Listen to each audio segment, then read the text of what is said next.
Every day, they drove without a destination, a former agent trying to forget the system he left behind, and a retired German Shepherd K9 who never forgot how to watch. Town after town welcomed them with warm lights and quiet smiles, places that looked safe enough to rest.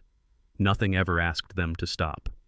Until one morning, outside a small roadside diner, the dog refused to take another step. No barking, no struggle, just a stillness that didn't belong. That single pause exposed a fear hidden in plain sight control disguised as normal life, pain buried beneath routine, and a truth an entire town had learned not to see. This is a story about how danger doesn't always shout, and how courage sometimes begins with simply paying attention. It's also about how God's miracles often arrive quietly through instincts we choose to trust, and in moments we choose not to walk past. Where are you watching from today? Share your thoughts in the comments, and please like and subscribe to help us reach 500 subscribers. The sky over eastern Colorado was low and colorless that morning, the kind that pressed gently but persistently against the land. Late autumn had stripped the plains down to their essentials: bare fields, long highways, and wind that carried the smell of cold before winter arrived in earnest. The town itself barely announced its name. A few faded signs, a grain silo, a cluster of buildings gathered close as if for warmth. It was the sort of place people passed through without noticing they had.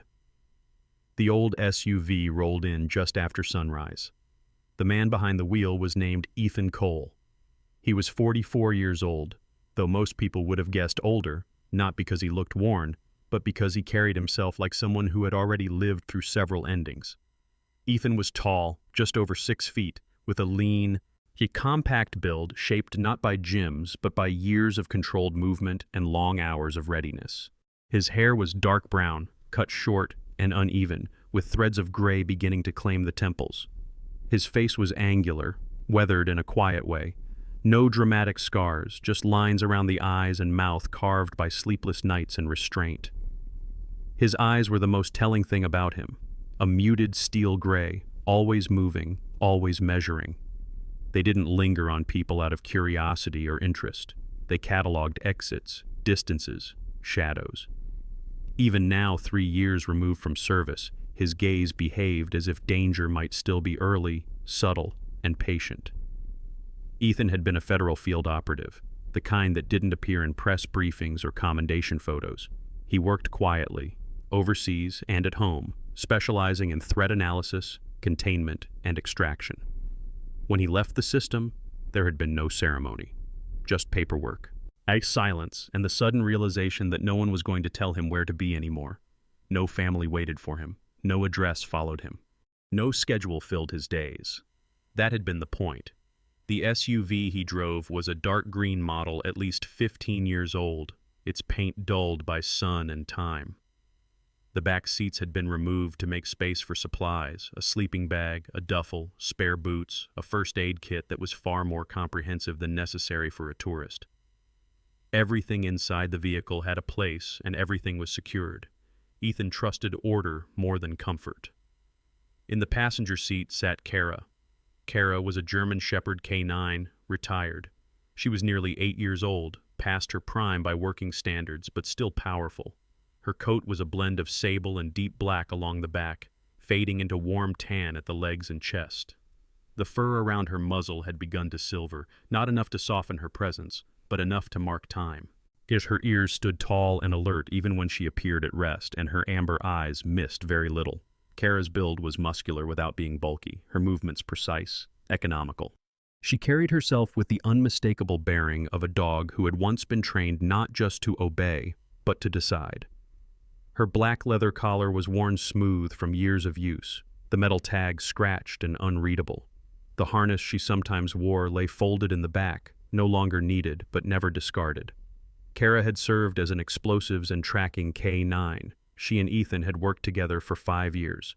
When she was cleared for retirement due to joint strain and age, Ethan had submitted his resignation within the month. Officially, it was a coincidence. In truth, neither of them had adjusted well to separation. The system offered Cara a handler reassignment. Ethan declined it on her behalf. He had already learned what it cost to leave someone behind. They lived on the road now, not aimlessly, but without destination. Yet Ethan drove until the light changed or his body told him to stop. They stayed in small motels, cabins, sometimes campgrounds if the weather allowed. He favored places with warm interiors and no questions asked. Cara slept either beside the bed or blocking the door, never in the center of a room, never with her back unguarded. That morning, Ethan pulled into town because the fuel gauge dipped below a quarter and the cold had begun to creep into his bones. A diner sat just off the highway, its windows glowing softly. A gas station shared the lot, and beyond that, a row of modest buildings pressed close together. He parked the SUV and cut the engine. For a moment, neither of them moved. Cara lifted her head first, as she always did. Her ears angled slightly forward, then adjusted, sampling the air. She didn't growl, didn't tense, but she didn't relax either. Ethan watched her from the corner of his eye, the habit automatic. After a few seconds, she settled, not fully, but enough. "Oh, you good?" he murmured. Cara didn't look at him. She was already watching the street. They went inside the diner together. The bell above the door rang once, sharp and bright against the low hum of the room. The place smelled of coffee, grease, and something faintly sweet cinnamon, maybe. Only a few customers sat scattered across the booths. Behind the counter stood a woman in her early 30s named Sarah Nolan. Sarah was of average height, slender in a way that suggested endurance rather than delicacy. Her dark blonde hair was pulled back into a low ponytail, practical and unstyled, with a few loose strands framing a pale, freckled face. Her eyes were a soft hazel, alert but guarded, and she wore a polite smile that didn't quite reach them. She moved efficiently, quietly, as if careful not to take up more space than necessary. She greeted Ethan with practiced warmth. "Morning," she said. "Coffee?" "Yes," Ethan replied. His voice was even, calm, neutral. Cara sat immediately at his side, body aligned with his leg, her gaze steady on the room. Sarah noticed the dog, hesitated just a fraction of a second, then nodded. "She's beautiful," she said. "Working dog?" "Used to be." Sarah smiled faintly. "They don't really stop, do they?" Ethan didn't answer that. He took a seat near the window, positioning himself so he could see the door, the counter, and the hallway leading toward the back. Cara lay down, but her head remained lifted. Her breathing was slow and measured, one beat ahead of the room. As Ethan waited for his coffee, his mind drifted, as it often did, into fragments of sleep he hadn't finished shaking off. A corridor, metal doors, a locked gate that should have been open, a decision delayed by seconds. He blinked once, hard, grounding himself in the present. Cara shifted beside him just slightly, as if sensing the change. She always woke before he did. It always seemed to know when his body slipped toward memory before his mind admitted it. The coffee arrived. Ethan drank it slowly, letting the heat anchor him. Outside, the wind pushed dust along the pavement. Inside, the diner remained quiet, unremarkable. Exactly the kind of place Ethan preferred. They stayed long enough for the coffee to do its work, then left without conversation or promise of return.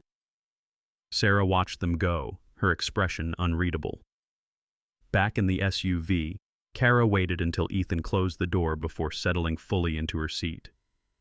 Only then did she exhale, long and low. Ethan glanced at her. "You're not tired," he said quietly. It wasn't a question. Cara's ears flicked once. They pulled back onto the highway, heading nowhere in particular. The road stretched ahead, pale and open, promising nothing and asking little. Ethan welcomed that. But as the diner disappeared in the rearview mirror, Cara turned her head and watched it longer than necessary. She always did when something mattered. Morning settled gently over the town, the way it often does in places that pride themselves on order. The streets were clean, the storefront windows freshly washed, the sidewalks free of cracks large enough to trip anyone paying attention.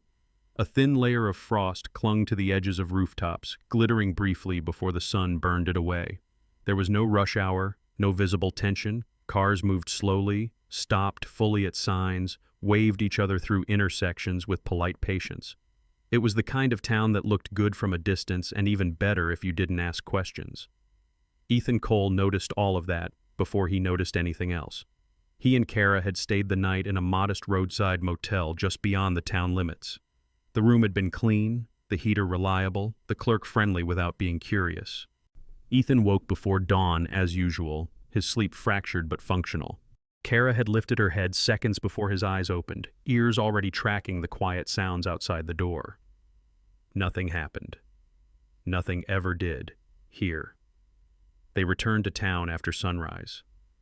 The diner from the day before sat exactly as it had, its sign steady in the still air. Across the street stood a small gas station with 2 pumps and a narrow convenience store attached. Next to it, a single-bay auto repair shop occupied a squat brick building, its garage door half open even this early. Everything looked maintained, purposeful, sufficient. No abandoned lots, no loitering, no visible struggle. Ethan parked along the curb this time instead of the lot. Cara exited the vehicle first, stretching once before settling into her alert, balanced stance. She did not pull forward. She did not hesitate either. But as they began walking, Ethan felt the slightest change through the leash, not tension, just angle. Cara positioned herself a half step closer to him than the day before, her body subtly offset toward the street rather than the sidewalk. He let her. They walked past the diner without stopping and continued down the block. A woman pushing a stroller smiled as they passed, her expression warm but brief. A man in a pressed jacket nodded, then looked away almost immediately. 2 teenagers laughed near the gas station, the sound sharp and genuine for a moment before cutting off as if someone had reached for a switch. Ethan cataloged it all without appearing to. No one looked at anyone for long. Eye contact existed, but only in polite flashes. Laughter surfaced, but never lingered. Conversations happened in measured tones, faces composed, bodies angled slightly away from each other even when standing close. Now, the town felt less like a community and more like a shared agreement. Cara's head moved constantly, though her body remained calm. She tracked doorways, windows, reflections. At one intersection, she altered their route without resistance, guiding Ethan around a corner that shaved several seconds off the path but passed closer to the auto repair shop. Ethan allowed it, curious. The shop belonged to Frank Miller, a man in his late 60s with a compact, wiry frame and hands permanently stained with grease.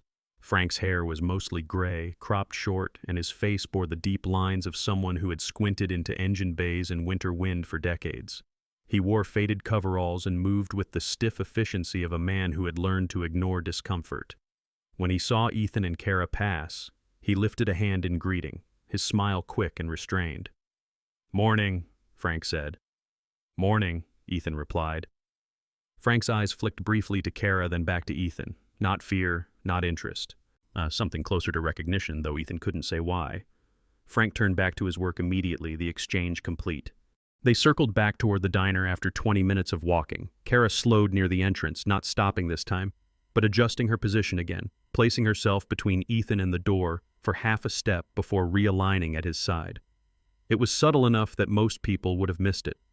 Ethan did not. Inside, the diner felt the same as before, quiet, orderly. A few regulars occupied their usual seats, their presence comfortable but contained. Sarah Nolan was behind the counter again, her movements smooth and efficient. In the daylight, Ethan noticed more about her. She stood a little under 5'7", her posture straight but careful, shoulders slightly drawn inward as if bracing against correction. There was a faint scar near her left wrist, pale and old. The kind that came from an accident no one asked about twice. Her demeanor with customers was polite and neutral, her smile appearing on cue and disappearing just as quickly.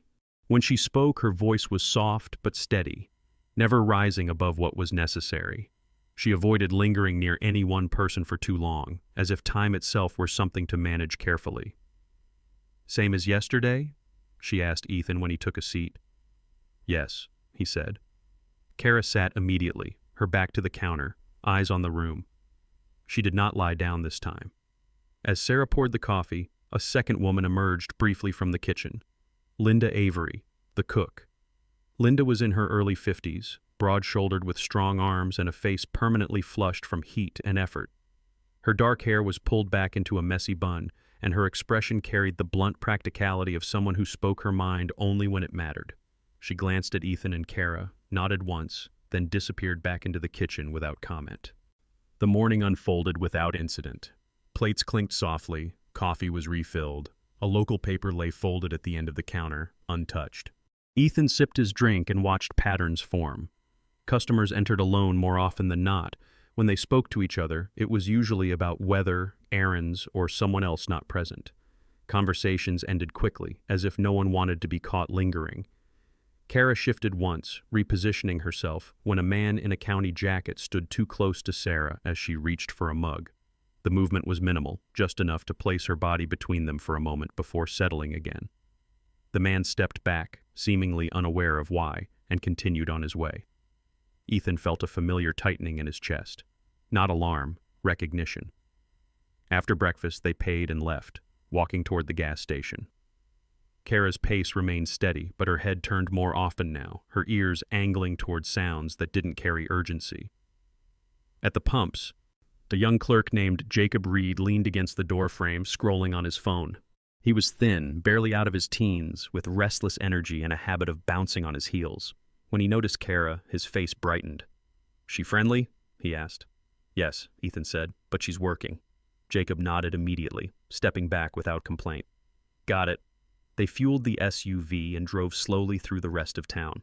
A small library, a post office, a church with freshly painted steps and locked doors despite the hour. Everything intact, everything quiet.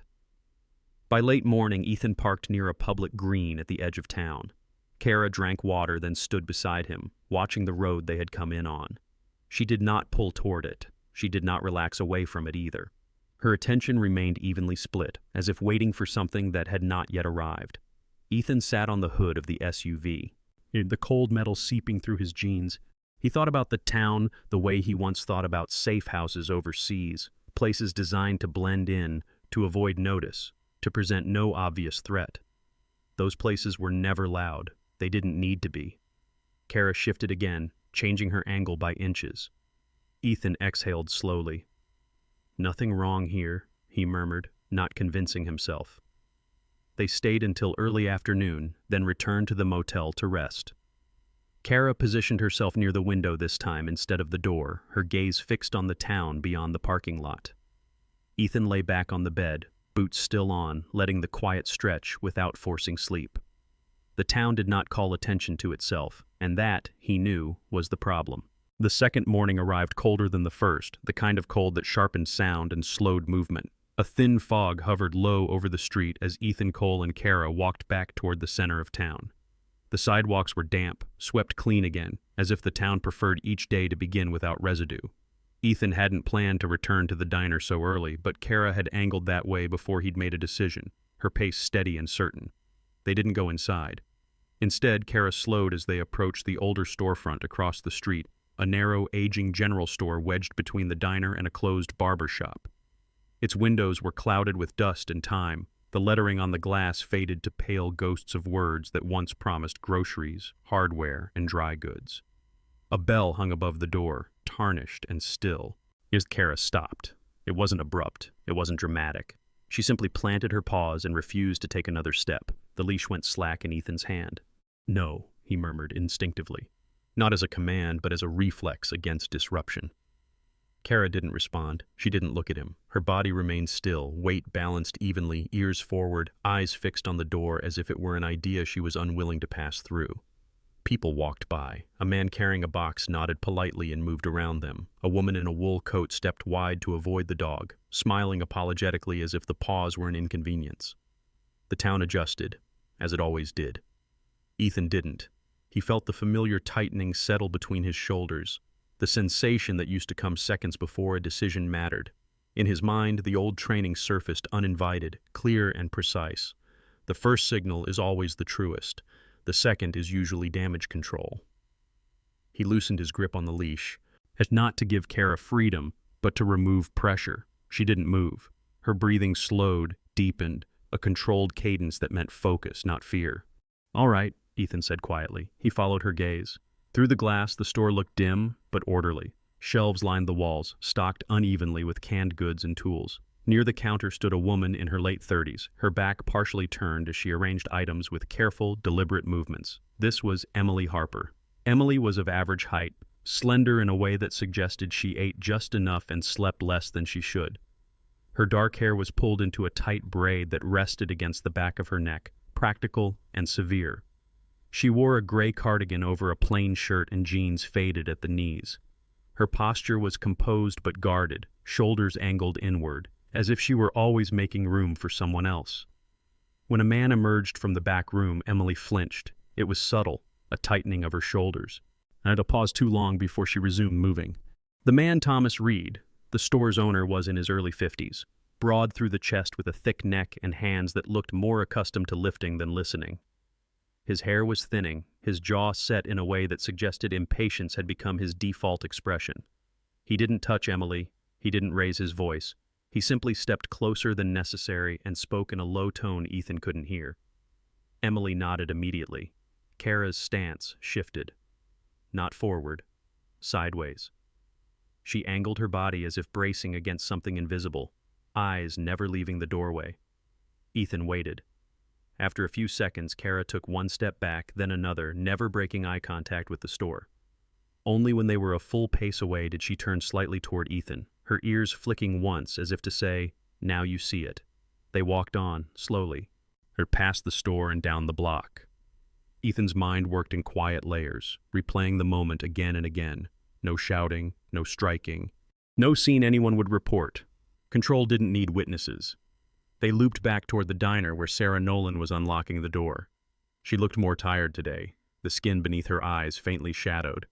When she saw Ethan and Cara approach, her expression softened, then tightened again as she glanced briefly toward the general store across the street. "You're early," she said. "Couldn't sleep," Ethan replied.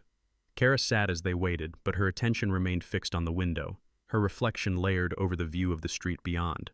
Sarah followed her gaze unconsciously, then caught herself and turned back to the register. Inside, the diner filled slowly. Linda worked the grill. A delivery driver dropped off boxes without comment. Conversation stayed light, clipped. Ethan watched Sarah more closely this time. When customers spoke to her, she was warm, accommodating, efficient. When Thomas Reed crossed the street and entered briefly to buy coffee, Sarah's posture changed. Her voice dropped half a register. Her smile thinned. She moved faster. Cara noticed too. She rose and shifted position, placing herself subtly between Sarah and the counter where Thomas stood. It was not aggressive, it was alignment. Thomas frowned, just slightly, then stepped back as if realizing he'd drifted too close. He left without finishing his coffee. Sarah exhaled only after the door closed. Ethan didn't comment. He finished his meal and paid, leaving a larger tip than necessary. Outside, Cara resumed her steady walk, but her tail remained low, her focus sharp. They returned to the motel mid-morning. Cara drank water, then lay near the door, head lifted. Ethan sat on the edge of the bed, boots still on, elbows resting on his knees. The town replayed itself behind his eyes, not as a collection of events, but as patterns. A politeness that ended quickly, space that tightened without warning, people who adjusted themselves around one presence more than others. By afternoon, they were back on the street. This time, Ethan crossed directly toward the general store. Cara walked beside him until they were a few steps away, then slowed again. She did not stop this time. She simply angled herself between Ethan and the door, her shoulder brushing his leg as if guiding him without command. He halted. Through the window, Emily stood alone now, counting bills at the register. Her hands moved quickly, efficiently, but her shoulders remained tense. When the bell over the door rang as another customer entered, a teenage boy buying batteries, Emily relaxed just a fraction. When Thomas emerged again from the back, that tension returned instantly. Cara's breathing changed, slower, deeper. Ethan felt it through the leash. "That's enough," he murmured, not to Cara, but to himself. They didn't go inside. They circled the block instead, walking past the post office and the library, then back toward the green. Cara's posture eased only when the store was out of sight. She shook once, a full-body release, then resumed her normal pace. Late afternoon brought longer shadows and a drop in temperature. Ethan sat on a bench near the edge of the park while Cara lay at his feet, alert but calm. A cat, a thin, gray tabby with a torn ear and wary eyes, crept along the fence line nearby.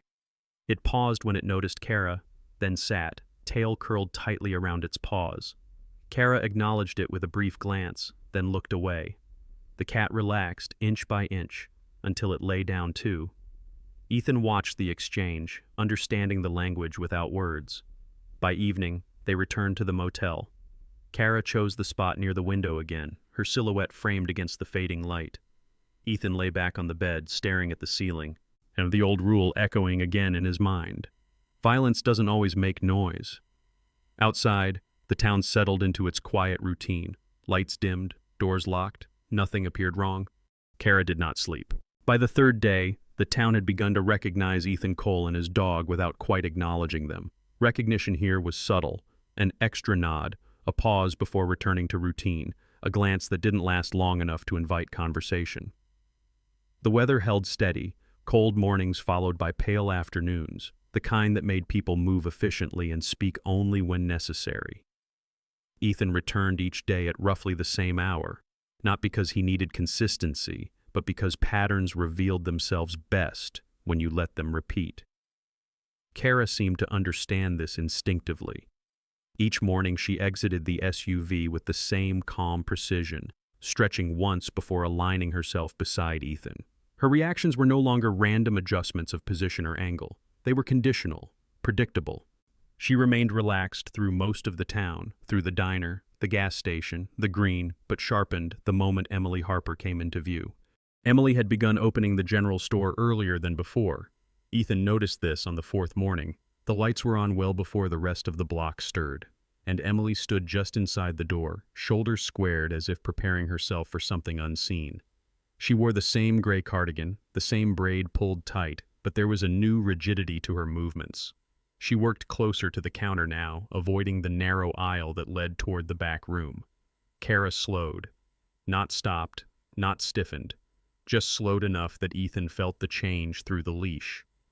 They walked past the store and continued down the street. Cara did not react to passing cars or the delivery truck rumbling by. She did not care when children ran laughing across the sidewalk toward the library. Her attention remained fixed on one thing only: Emily's proximity to the back of the store. Later that morning, Ethan sat in the diner, nursing a second cup of coffee. Sarah Nolan moved quietly behind the counter, her expression composed but distant. When the bell over the door rang and Emily entered briefly to buy bread, Sarah's eyes lifted immediately. She smiled, but her hands stilled for a fraction of a second. Cara rose from her resting position near Ethan's feet. She didn't approach Emily. Instead, she positioned herself at an angle between Emily and the doorway leading back toward the kitchen, her body calm, her presence unmistakable. Emily noticed. Her shoulders dropped just slightly as if she had exhaled without realizing she'd been holding her breath. Thomas Reed did not follow her in that time. When Emily left, Cara sat again, her work done for the moment. Ethan didn't need to write anything down. He didn't need a timeline. The repetition was enough. But Cara reacted only when Emily's movement narrowed, when her choices compressed into smaller spaces, when another presence reduced her options without touching her. Control did not require force. By midday, Ethan walked Cara past the auto repair shop again. Frank Miller stood outside this time, leaning against the brick wall with a paper cup of coffee cradled between his hands. The old mechanic's movements were slower today, his shoulders hunched against the cold, but his eyes remained sharp. "She yours?" Frank asked, nodding toward Cara. "She is," Ethan replied. Frank smiled faintly. "Figured." There was a pause, not awkward, but weighted. Frank took a sip of his coffee. "You staying long?" "Not sure yet." Frank nodded, as if that answer made sense. His gaze drifted toward the general store across the street, then back to Ethan. "That girl," he said quietly. "She's been here a long time." Ethan didn't prompt him. "Came through years back," Frank continued. "Worked a while, then just stayed." He shrugged. "Some folks pass through, some don't." "And she never left?" Ethan asked. Frank's mouth tightened. "Not really." Cara shifted at Ethan's side, her ears angling forward, her attention momentarily flicking to Frank, then back toward the store. Frank noticed and huffed a soft laugh. "Smart dog," he said. "Knows when something ain't moving right."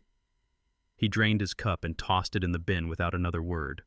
The confirmation settled into Ethan like a piece clicking into place. Not proof, not evidence, just alignment. Emily wasn't trapped by bars or locks. She was contained by familiarity, obligation, and the slow erosion of alternatives. That afternoon, Ethan watched from the bench near the green as Emily crossed the street carrying a small box. Thomas followed several steps behind her, close enough to hurry her without touching. Cara stood between Ethan's knees, her posture rising, her weight shifting forward. Emily reached the store door and fumbled briefly with the key. Thomas stepped closer, his shadow falling over her shoulder. Cara moved instantly. She did not bark. She did not lunge. She walked forward and placed herself squarely between Emily and Thomas, her body broad and immovable. Her head was level, her eyes steady. The leash remained loose in Ethan's hand. Thomas stopped short. For a moment the street held its breath. Then Thomas laughed, a short, humorless sound, and stepped back, raising his hands slightly as if to say no harm. He turned and walked away without another word. Emily stood frozen. Then she unlocked the door and went inside, not looking back. Cara remained in place until the door closed. Only then did she step back to Ethan's side, her tail low but steady. Ethan exhaled slowly. That evening, the pattern repeated in smaller ways. Cara placed herself between Emily and narrow doorways, between Emily and Thomas when he drifted too close, between Emily and silence itself. Each time, the movement was precise and restrained. She was not confronting a person. She was interrupting a behavior. By the fifth day, the town had adjusted again. People gave Cara a wider berth. Conversations paused when she moved. No one complained. No one commented. It was as if everyone sensed something without wanting to name it. Back at the motel, Cara slept more lightly now, her ears flicking at sounds Ethan could barely hear. Ethan sat at the small desk, staring at nothing in particular, letting the repetition settle fully. He didn't need Cara to tell him what was wrong, but he needed her to show him where. Outside, the town continued its careful routines. Doors opened, doors closed. Nothing appeared broken. And yet, every time Emily's world narrowed, Cara noticed. Every single time. Ethan Cole did not call the police. The decision settled early, firm and unromantic, the way his best decisions always had. Sirens changed the shape of things. They hardened lines, forced sides, made people visible who had survived by staying unseen. What he was looking at in this town did not belong to a single moment of violence. It belonged to a structure slow, quiet, and persistent that would tighten the moment anyone announced they were coming to cut it. So Ethan chose a different approach. He began with paper. The county clerk's office sat behind the post office, a low building with fluorescent lights and a smell of dust and toner. The woman behind the counter was Martha Klein, late 50s, hair cut short and dyed a careful brown that hadn't quite kept up with the gray beneath. She wore reading glasses on a chain and spoke with the calm authority of someone who knew where everything was filed and how long it had been there. Ethan asked about zoning permits first, then property records, then leases. He asked politely, patiently, as if he were only curious. Martha slid folders across the counter one at a time. "General store's owned outright," she said. "No mortgage. Been that way a long time." She hesitated, then added, "But there are liens." "How many?" Ethan asked. She adjusted her glasses. "Enough." The liens were small individually equipment repairs, short-term loans, unpaid service contracts, but together they formed a net. None of them were criminal. None of them would raise alarms. All of them required compliance to keep from becoming something worse. Ethan thanked Martha and left without taking copies, committing names and dates to memory the way he always had. Next came the bank in the neighboring town, a 20-minute drive through open fields. The loan officer, Daniel Price, was in his early 40s, tall and meticulous, with a habit of aligning the edges of papers as he spoke. Daniel explained the obvious things, no recent refinancing, no long-term debt, but he also mentioned what wasn't on record. "Private arrangements," he said carefully. "People who don't like paperwork, they prefer favors." Ethan understood that language. By the third day, the shape of it was clear. Thomas Reed did not need to threaten Emily Harper. He didn't need to touch her. He owned the walls, the schedule, the debt she hadn't technically signed for but had been folded into her life anyway. Every small kindness had come with a quiet expectation. Every delay carried a cost. The town had learned not to ask where the lines were because nothing good came from pointing at them. Ethan went back to the motel and opened the duffel he rarely touched. Inside was a thin folder and a phone he kept powered off. He turned it on and made 3 calls. The first was to a former colleague who now worked in commercial mediation. The second to a lawyer who specialized in quiet acquisitions. No press, no spectacle, clean transfers. The third was to a woman named Rachel Monroe, an accountant with a voice like winter glass and a reputation for making problems smaller without anyone noticing. "I don't want a confrontation," Ethan told them. "I want an exit." Cara lay beside him as he spoke, her head resting on her paws, her eyes open. She listened the way she always did, not to words, but to intent. When Ethan finished, she stood and nudged his knee once, firmly, then returned to her place by the door. That afternoon, Ethan asked Emily to talk. He didn't corner her. He didn't ask in front of anyone. He waited until the store was quiet, until Thomas had left for the day. He stood outside the door, Cara seated at his side, her presence steady and visible. Emily hesitated when she saw him.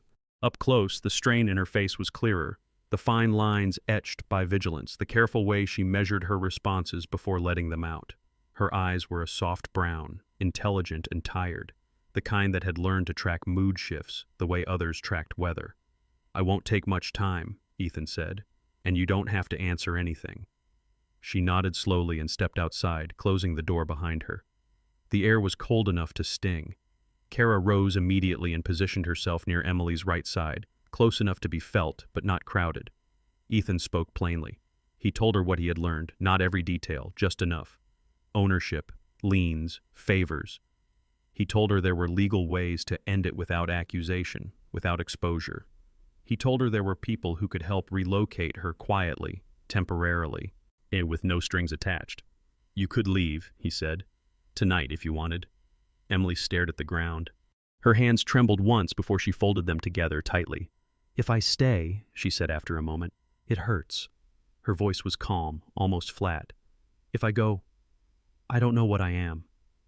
Cara shifted closer, her shoulder touching Emily's leg. Emily startled, then stilled, her breathing slowed, just a fraction. "I don't know how to be anywhere else," Emily continued. "Here, at least I know the rules." Ethan nodded. He didn't argue. "Knowing the rules doesn't mean they're yours," he said, "but the choice has to be." They stood there for a long moment. The street was empty. The town watched from behind curtains it pretended weren't there. "I won't force you," Ethan said finally. "I won't push. The door will stay open." Emily looked down at Cara, then crouched slightly, her fingers hovering uncertainly before resting on the dog's thick fur. Yes, Cara did not move. She did not lean in. She simply stayed. "Thank you," Emily whispered. She didn't say yes. She didn't say no. That night, the paperwork began to move. Rachel Monroe coordinated numbers and timelines. The lawyer prepared a clean offer enough to satisfy liens, enough to make refusal irrational, not enough to feel like an attack. Ethan's savings covered part of it. The rest came from a short-term bridge loan his colleague arranged quietly. Nothing illegal, nothing dramatic, just leverage applied without malice. Thomas Reed was surprised. He hid it poorly. They met in the store office the next morning. Thomas sat behind the desk, his broad frame filling the chair, his expression guarded. He glanced at Cara once, then focused on the papers. He scoffed at first. Then he recalculated. The offer removed his debts and left him with cash. It took away his reason to hold on. "Why?" Thomas asked, suspicion edging his voice. "Because it ends," Ethan replied. Yet Thomas studied him for a long moment. He signed. By afternoon, the structure that had contained Emily for years no longer belonged to Thomas. Ownership transferred to a holding entity Ethan's lawyer controlled. No announcements were made, no accusations filed. The town did not gather. Emily stood in the doorway when Ethan returned that evening. Her face was pale, her posture uncertain. Cara sat at her side, watchful but calm. "It's done," Ethan said. Emily swallowed. "And now? Now you decide," he replied. She looked back at the store, at the walls that had defined her days. Then she looked at Cara. The dog met her gaze, steady and unjudging. "I'm afraid," Emily said.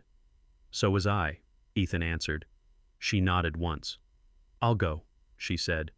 "Not forever. Just enough." Cara stayed with her as she locked the door for the last time that night. She stayed while Emily packed a small bag. She stayed while the decision settled into something real. Rescue did not look like pulling someone out. Sometimes it looked like holding the door open long enough for them to walk through on their own. Emily Harper left this town before sunrise. The sky was still dim, the kind of blue that hadn't yet decided whether it would become morning. Frost traced the edges of parked cars and storefront windows, and the streetlights hummed softly, indifferent to departures. Emily carried a single canvas bag slung over her shoulder. It wasn't heavy. What weighed on her was the unfamiliar quiet of a choice made without permission. She paused once at the edge of the sidewalk and looked back. The general store stood dark behind her, its windows reflecting only the pale sky. The sign hung straight. No one waited inside. No one watched from the doorway. The structure that had once narrowed her days now stood empty of authority. Ownership had changed hands, but more importantly, control had lost its shape. Cara stood beside her, yet close enough that Emily could feel the warmth of her body through the cold air. The German shepherd's coat caught the faint light, sable dark along the spine, silver beginning to soften the muzzle. At nearly 8 years old, Cara carried herself with the calm gravity of a dog who had spent years measuring danger and was finally learning when to let it go. Emily reached down and rested her hand against Cara's neck. The fur was thick and solid beneath her fingers. She breathed in once, steadying herself. "I'll remember you," Emily said softly, not to Ethan, but to the dog. Cara didn't move. She didn't lean in or pull away. She simply stayed, present, unguarding the moment rather than guarding the person. Ethan Cole watched from a few steps back, hands in the pockets of his jacket. He didn't offer advice, he didn't give reassurances. He had learned long ago that leaving didn't need encouragement, it needed space. And a car waited at the curb. The driver, Helen Brooks, a woman in her early 40s with short auburn hair and a practical wool coat, stood quietly beside it. Helen worked for a relocation nonprofit in the next county, the kind that specialized in transitions that didn't announce themselves. Her posture was relaxed, her expression kind but professional, shaped by years of helping people step into lives they hadn't yet learned to imagine. Emily nodded to her, then turned back to Ethan. "Thank you," she said. The words were simple, unadorned. They didn't carry gratitude so much as acknowledgement. Ethan inclined his head. "Walk steady," he replied. Emily opened the car door and climbed in. Helen started the engine. The car pulled away without hurry, tires whispering over the frost. Emily did not look back again. By mid-morning, the town had adjusted. Thomas Reed packed his office quietly, his movements brisk and contained. He did not linger. He did not argue. Without leverage. He was simply a man who owned less than he thought he did. He left by noon, his truck heading south, his name already fading from conversation. No one announced the change. The diner opened as usual. Sarah Nolan moved behind the counter with a little more ease in her shoulders, though she might not have named it that way. Her hair fell loose today, escaping the tight restraint she usually favored. She spoke to customers with the same politeness as always, but her laughter, when it came, lasted half a second longer. Frank Miller closed his repair shop early and stood outside for a while, watching the street. When Ethan passed, Frank nodded once, a small gesture of recognition. "Things breathe different," he said. Ethan didn't disagree. The town didn't become something else overnight. It didn't celebrate. It didn't confess. It simply softened. Conversations lingered. Doors stayed open a little longer. The green filled with people in the afternoon. Yet children running without being hushed too quickly. Change came not as a correction, but as a release. Ethan and Cara stayed one more night. Cara slept near the door at the motel out of habit, her head lifted, ears tracking. But sometime after midnight, she shifted. She stretched, turned once, and lay down fully on her side. Her breathing deepened. Her eyes closed and stayed closed. It was the first time Ethan had seen her sleep like that in months. In the morning, they left without ceremony. Ethan loaded the SUV, checked the mirrors, and pulled back onto the highway. The town receded behind them, not erased, just placed where it belonged in the past tense. They drove west for several hours, the land opening into rolling hills and long stretches of road that asked nothing but attention. By late afternoon, they reached another town, smaller than the last, perched near a river that moved slow and wide through cottonwood trees. The air smelled of water and leaves. The place looked ordinary in a way that didn't feel rehearsed. They stopped for fuel. Cara exited the vehicle, stretched, and immediately relaxed. Her ears flicked once, sampling the sounds, the wind through branches, a distant laugh, the low rush of the river, and then settled. She walked forward without hesitation, without angling, without measuring. Ethan felt it instantly. They walked down the street together, passing a cafe, a bookstore, a small park. Cara did not change pace. She did not reposition herself. She did not track shadows that didn't matter. At the cafe, she lay down and closed her eyes completely, her body loose, her breathing slow and deep. She slept, not lightly, not listening. Ethan sat nearby with a cup of coffee cooling in his hands and watched her chest rise and fall. The knot he hadn't realized he was carrying loosened, just slightly. He understood the signal as clearly as he had understood all the others. This place did not require guarding. They stayed until dusk, then continued on. The road curved gently, the sky warming with late light. Cara remained asleep in the passenger seat, her head resting against the door, her legs slack. Ethan drove without thinking about where he would stop next. Somewhere behind them, a town learned how to breathe again. Somewhere ahead, another waited without knowing why it would matter. Cara stirred once, lifted her head briefly, then settled back down. The dog had never saved anyone with strength. The man had never saved anyone with authority. They had only paused when something asked to be seen and moved on when it no longer needed them. That was enough. Sometimes the most important moments in life are not loud or dramatic. They are quiet pauses, a hesitation, a feeling that something is not right, even when everything looks normal. This story reminds us that pain does not always show itself through shouting or bruises. Often it hides behind routine, politeness, and silence. And many people around us carry heavy burdens without ever asking for help. The lesson here is simple but powerful. We do not have to be heroes. We do not have to have authority, strength, or answers. Sometimes all it takes is paying attention, not walking past what feels wrong, not ignoring the small signs that tell us someone nearby may be struggling. In everyday life, we meet people like Emily all the time, at work, at school, in our neighborhoods, people who smile, who function, who seem fine. But inside, they are waiting for one moment of safety, one open door. And maybe God places us there for a reason, not to fix everything, but to notice, to pause, to stay long enough for someone else to find courage. If this story touched your heart, please share it with someone who may need it today. Tell us in the comments what part stayed with you the most. And if you believe in quiet miracles and second chances, consider subscribing to the channel so we can continue sharing stories like this. May God bless you and protect you. May He give you wisdom to see what others overlook. And may He bring peace to every heart that is still learning how to rest. If you receive this message, please comment Amen.